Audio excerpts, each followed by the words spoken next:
Ne rêve pas ta vie, mais vis tes rêves. C'est la philosophie de François Picard et Cécile Clocheret. Cette fois, ils traversent le Brésil à vélo. Sur 5000 km, ils débusquent des porteurs d'initiatives écologiques.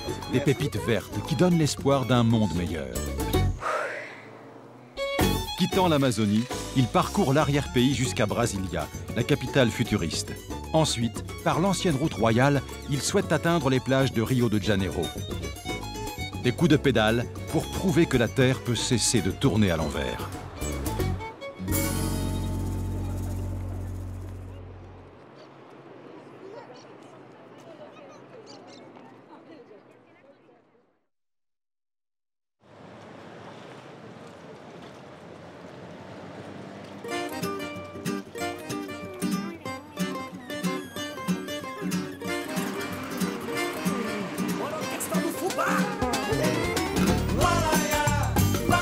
Enfin, notre rêve se réalise.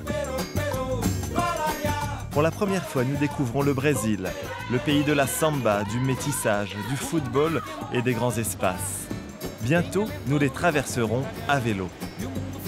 Partir à la rencontre du monde, c'est ma passion. En 3 expéditions, j'ai pédalé à travers la Russie, l'Asie centrale, la Chine, le Pakistan, l'Inde. Pour moi, ces régions sont parsemées de souvenirs et d'amis qui ont fait de moi qui je suis. Moi, je suis amoureuse de l'Amérique du Sud. J'y ai vécu 2 ans, en Colombie, au Guatemala et au Mexique. J'aime aussi voyager au rythme lent de la marche. J'ai traversé à pied l'île de Madagascar et puis l'ex-Indochine avec François. Au Brésil, nous souhaitons débusquer et mettre en lumière des individus qui incarnent des initiatives écologiques audacieuses. Des pépites vertes sur une planète où l'argent est roi. Cette quête, nous ne pouvons l'imaginer qu'à vélo, un engin modeste, non polluant, au plus près de ce qui nous entoure. Nous partirons d'Amazonie, nous pédalerons jusqu'à la capitale Brasilia. Notre destination finale, les plages de Rio de Janeiro. Ici, c'est le point de départ, Manaus. Une ville de 2 millions d'habitants, posée au milieu de la jungle amazonienne, sur les rives du Rio Negro. Nous sommes arrivés en avion et repartirons en bateau. Rien d'étonnant puisqu'aucune route ne relie la ville au reste du pays. Au cours du voyage, nous nous filmerons nous-mêmes. Sortir notre matériel est un stress supplémentaire, dans un pays dont le nom seul évoque la violence. Quelle drôle d'idée tout cela. Surtout qu'en plus, nous ne parlons pas un mot de portugais.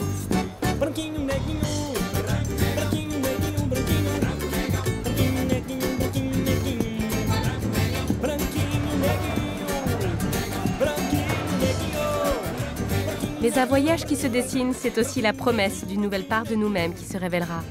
Devant cet inconnu, notre cœur palpite déjà de peur et d'excitation. À quoi ressemblera cette nouvelle aventure? Aurons-nous changé dans 3 mois à notre arrivée? Je suis en train de déguster une bonne soupe typique de l'Amazonie. Tu veux goûter? Ça y est, on est arrivé à Manaus, on profite du confort de la ville. C'est une ville vraiment fort sympathique, très colorée, très nonchalante, qui est née en quelques années, à la fin du XVIIIe siècle. C'est un des seuls endroits au monde où on pouvait acheter du caoutchouc. Donc la ville s'est enrichie très vite, on appelait ça le Paris des tropiques. Et ça a laissé un opéra très rococo, des belles églises, un style portugais. C'est une ville comme les autres, de premier abord. On ne sent pas du tout qu'on est entouré par la jungle. Et là, on a une petite présence amazonienne avec cette bonne soupe au manioc, au cresson et aux crevettes. On se régale. Comme tout bon cavalier, il nous faut choisir avec attention nos montures. Les écuries modernes, même au fin fond de l'Amazonie, portent les couleurs des grandes enseignes de la mondialisation. Faute de pouvoir nous offrir un pur sang, nous nous arrêtons sur un bourriquet. Il y a celui-là. Que dalle! À vrai dire, nous misons surtout sur le talent du maréchal Ferrand. Les réglages semblent parfaits. Il ne reste plus qu'à les tester.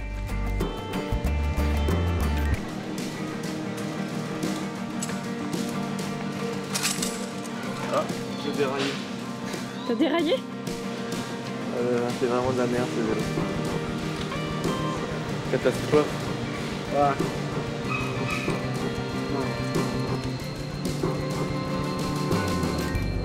C'est à bord du Donia Lili, sur un affluent de l'Amazone, que nos vélos profitent de leur dernier moment de répit.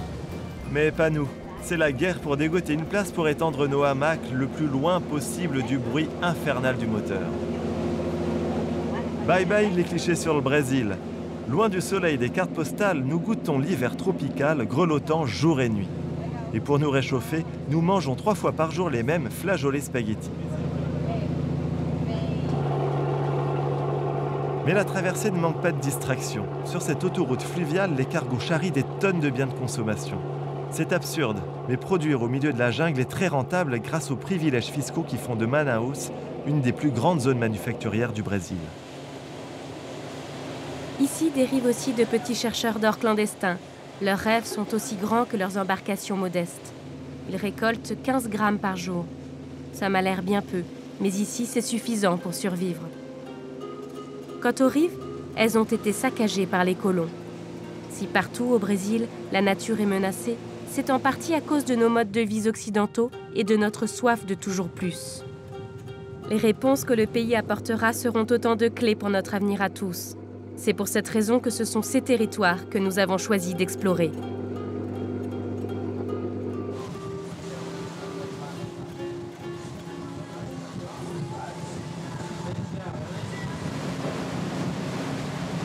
Quatre jours de navigation nous mènent aux portes du Rondônia, le premier État que nous projetons de traverser sur 800 km. Ça y est, c'est le début. C'est une route bien chargée quand même, hein. Beaucoup de circulation, beaucoup de camions. Là, on a terminé la zone la plus industrielle, mais ça reste quand même bien dense comme trafic. Et surtout, les gens vont très vite. Allez, on serre les dents pour l'instant et on espère que ça sera de mieux en mieux. Alors, c'est exotique? C'est hyper exotique. Les petits chemins de campagne, les petites huttes et la forêt sauvage. Vous avez parlé des pumas ou des tigres. Je ne les imagine pas vraiment traverser l'autoroute.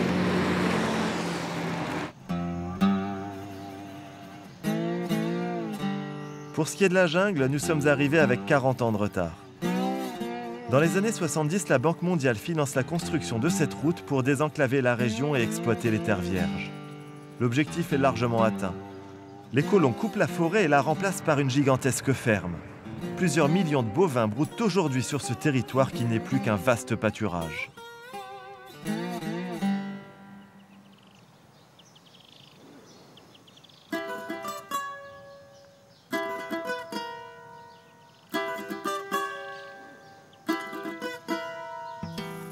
Les ranchs se situent souvent loin de l'axe bitumé.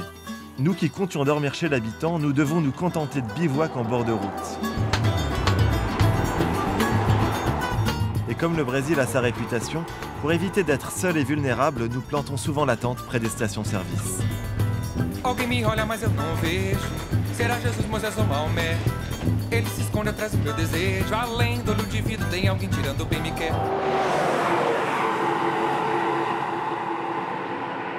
On est en train de terminer notre 3e journée de vélo. Cécile s'en sort plutôt bien, je trouve. Elle a un rythme correct, elle souffre beaucoup, elle a beaucoup de détermination. Donc, ce qui fait qu'on avance bien. J'espère qu'elle va continuer à tenir. C'est vraiment des très longues distances. On se met lentement dans le rythme du vélo. C'est surtout ça qui est intéressant pour nous dans ces journées-là, parce qu'on fait très peu de rencontres. Il faut qu'on prenne un autre rythme que celui qu'on a quand on vit chez nous. Et on est bien les seuls tout autour de nous à avoir ce rythme lent du vélo.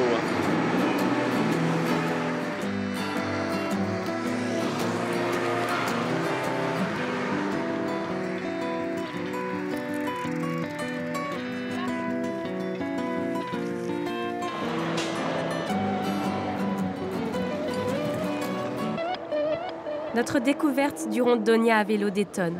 Dans ce lointain Far West, les seuls Brésiliens que nous croisons sont les routiers. Pressés de quitter les lieux, ils sont souvent inaccessibles à l'abri dans leurs cabines climatisées. En plus, notre portugais maladroit nous enferme dans une certaine solitude. Les doutes me hantent. À quoi bon tant d'efforts pour ne rencontrer personne?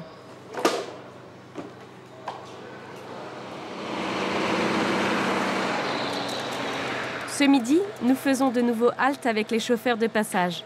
Une ferme propose un petit restaurant. Au menu, de la viande, bien sûr. Ici, inutile de chercher le plat végétarien sur la carte. Nous osons l'exploration de l'arrière-cuisine. Et la surprise, la fille de la patronne, Leia, parle un anglais parfait.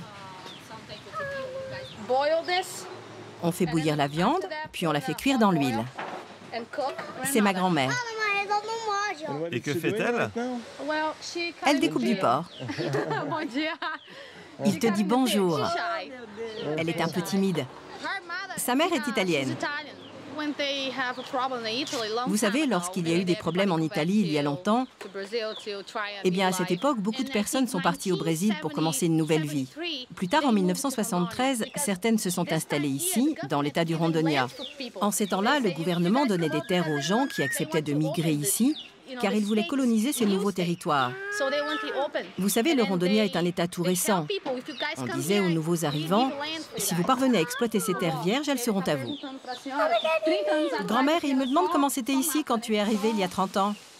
Il n'y avait rien que de la forêt et une piste de terre.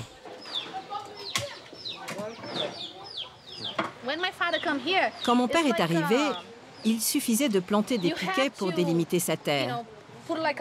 Mais après, il fallait la surveiller avec son fusil pour la protéger, pour que personne n'y entre et vienne vous la voler. C'était absurde.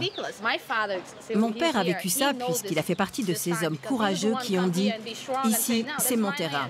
Ok, si tu le veux, eh bien, viens me tuer. » On se battait vraiment avec des armes. Mon père est incroyable. Parfois, je lui dis « T'es vraiment sérieux quand tu me racontes ça ?» Et il me dit « Oui. » Elle dit qu'elle a beaucoup pleuré quand elle est arrivée ici. Elle n'a pas eu le choix. Elle avait 13 enfants. Il n'y avait pas de lait alors qu'elle avait des bébés, donc elle devait acheter des petites bouteilles très chères. Elle dit que ça a été terrible au début.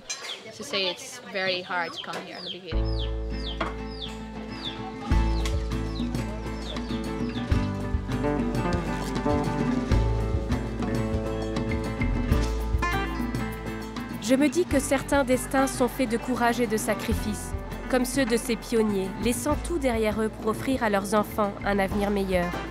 Et cette soif d'aventure semble se transmettre d'une génération à l'autre. Comme sa grand-mère, Leia a un jour tout quitté. Il y a 7 ans, elle est allée goûter au rêve nord-américain. Dans quelques mois, elle s'établira légalement dans le Massachusetts. Certains de ces défricheurs sont devenus de très riches propriétaires. Nous longeons parfois une même exploitation sur 40 km. À renfort d'engrais et d'hormones de croissance, ces exploitations font du Brésil le 2e exportateur de viande au monde. Ces bolides filent, remplis de beefsteak jusqu'au grand port du pays. 4000 km de route avant d'embarquer pour la Chine, le Japon ou l'Europe. Alors que dans nos pays riches, nous consommons 2 fois plus de viande que nécessaire, c'est ici que la nature souffre.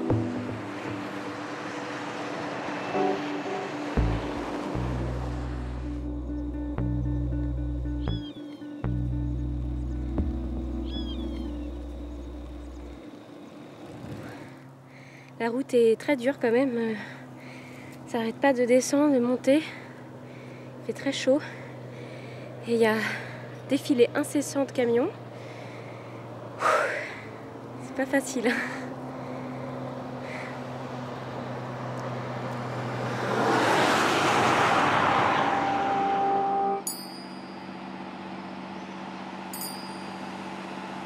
80 km par jour. La moyenne est honorable pour mes premiers coups de pédale, mais j'en bave.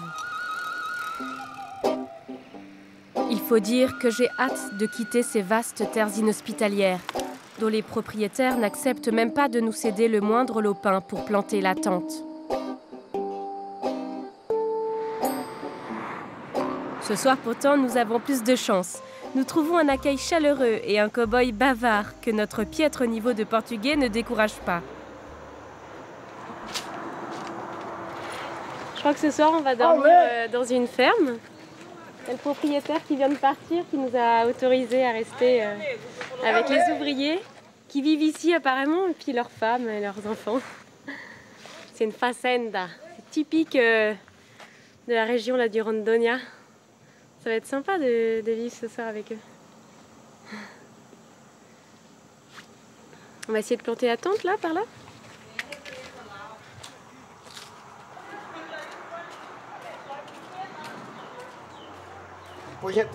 Il faut que j'aille fermer le portail, comme tous les soirs. Ici, il y a des camions, des tracteurs, beaucoup de matériel. Et sur la route, il y a souvent des vols. Donc nous, chaque soir, nous fermons pour que personne ne puisse entrer et nous voler.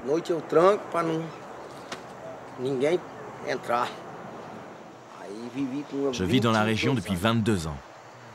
J'ai travaillé à l'abattoir pendant 16 ans. J'ai fini par me faire mal à la colonne vertébrale, alors j'ai dû m'arrêter et prendre ma retraite. Mais j'ai encore des poules. Je n'aime pas rien faire. Je déteste la routine ou l'inactivité. Si je n'ai pas de travail à faire, je vais pêcher là-bas. Ça me plaît. Je fuis la routine. Je ne suis pas déclaré ici. L'autre jeune, il l'est, lui. Et pourquoi tu n'es pas déclaré? Parce que je suis retraité. Je fais donc des petits boulots, je me débrouille. Il y a de nombreux retraités qui sont gardiens, mais qui ne peuvent pas être déclarés. Moi, ici, je touche la moitié du lait que je trais là-bas, et puis parfois, je travaille en saisonnier dans des fermes.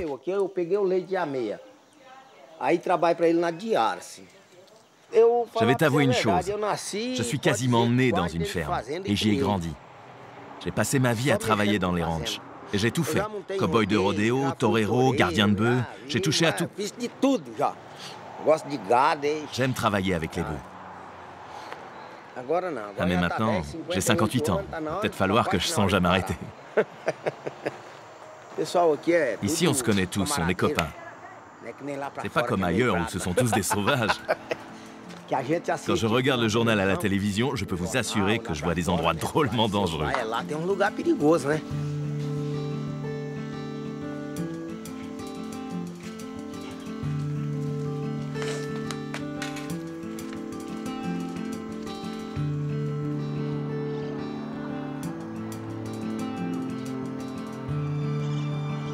Toutes ces bêtes, ces odeurs, ces immensités font remonter en moi le doux souvenir des années passées au Texas dans mon enfance.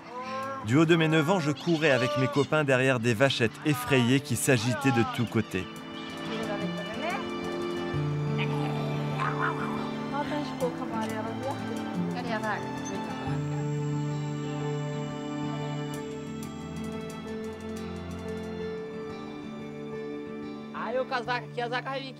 Je crois que je suis toujours resté un peu cow-boy. Sauf qu'à défaut d'un cheval, c'est mon vélo que j'enfourche pour étancher ma soif d'espace et de liberté. C'est ma manière à moi de refuser une société régie par les marchands de rêve et le culte du profit.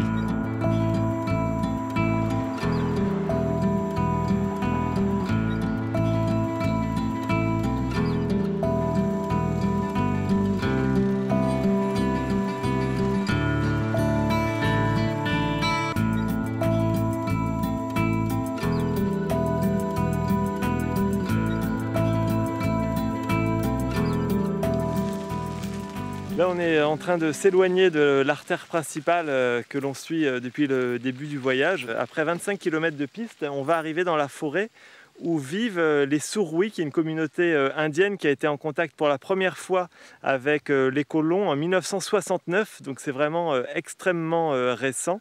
Et puis nous, notre but, c'est d'aller voir un peu comment est-ce qu'ils vivent là-bas complètement isolés, en essayant de préserver leur culture.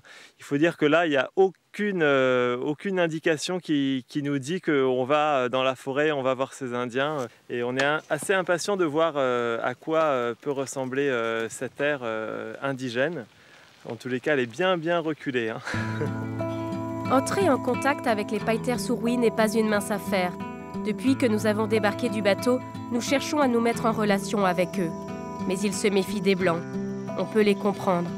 Il n'a pas fallu 3 ans pour que les maladies des colons ravagent 90% de leur population. Ensuite, ce sont les bulldozers qui ont détruit leur forêt. Seule une vingtaine de familles vit à présent dans ce village. Notre arrivée à vélo détend l'atmosphère, mais pas au point de laisser la caméra tourner en toute sérénité. Le lendemain, un simple geste nous indique que la confiance est gagnée.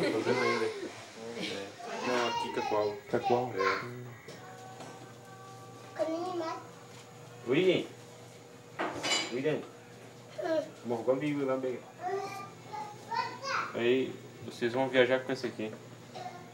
Qu'est-ce que c'est?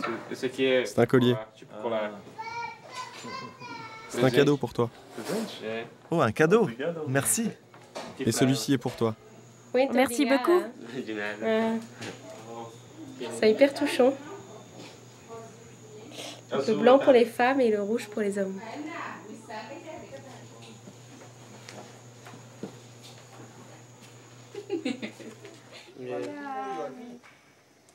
Gamashakaka accepte de nous faire le tour du propriétaire.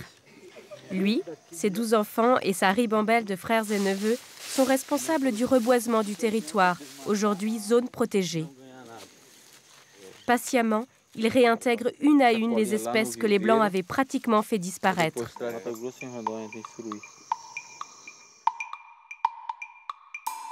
Pépite verte, dans un état où l'agrobusiness est roi, Gamashakaka agit à contre-courant. Il a déjà fait replanter 90 000 arbres en 8 ans. Pour la caméra, il veut porter sa parure traditionnelle et répondre dans sa langue souroui. 2 de ses neveux jouent les interprètes.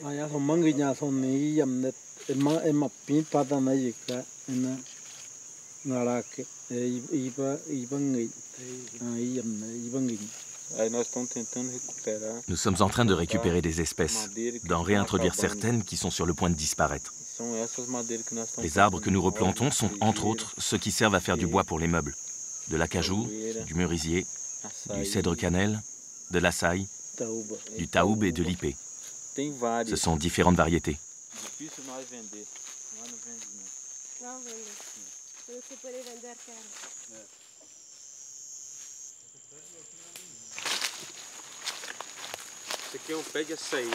Ça, c'est de l'açaï.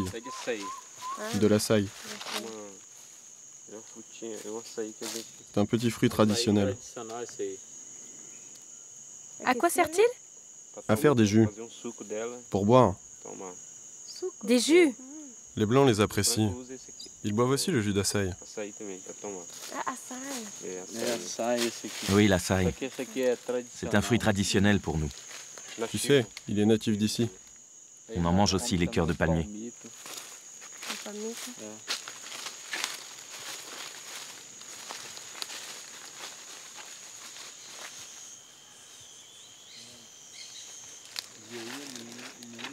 Là, ce sont des arbres avec des épines très impressionnantes. Et ce sont avec ces épines que les Indiens faisaient des tatouages sur le corps, sur le visage. Donc les anciens aujourd'hui ont encore ce genre de tatouage qui reste à vie, qui sont comme gravés sur le visage avec de la peinture.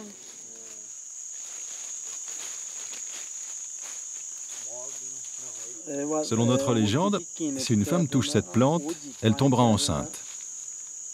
Et si un homme la touche en regardant une femme, elle est aussi susceptible de tomber enceinte. Les païters sourouis font encore figure de précurseurs dans leur combat. Souhaitons-leur bon courage. Le Rondônia n'est plus une terre de conquête pour les fermiers. Elle l'est en revanche pour ceux qui croient que la valeur de la terre ne se mesure pas en dollars.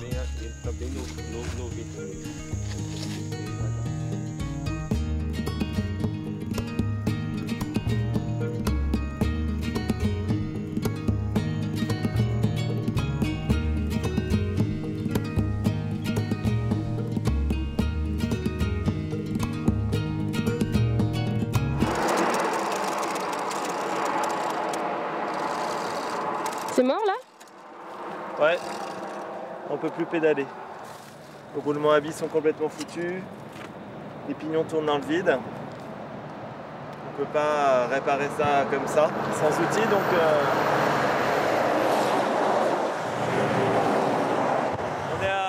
on est à 100 km de Villénia. Il va falloir qu'on trouve un moyen d'y aller parce que là on n'a pas le choix.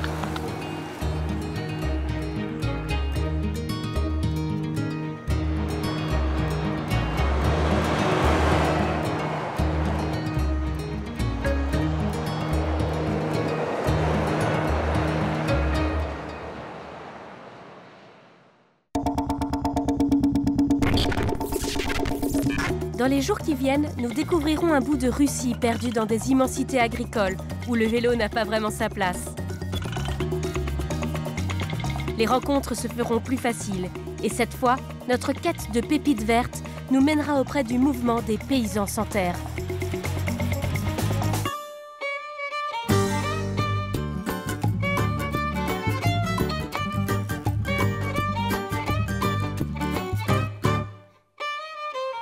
Minha sandália é couro cru, o meu chapéu de cangaceiro é couro cru, minha casaca arretada é couro cru, e se eu te pego couro come. Minha sandália é couro cru, o meu chapéu de cangaceiro é couro cru, minha casaca arretada é couro cru.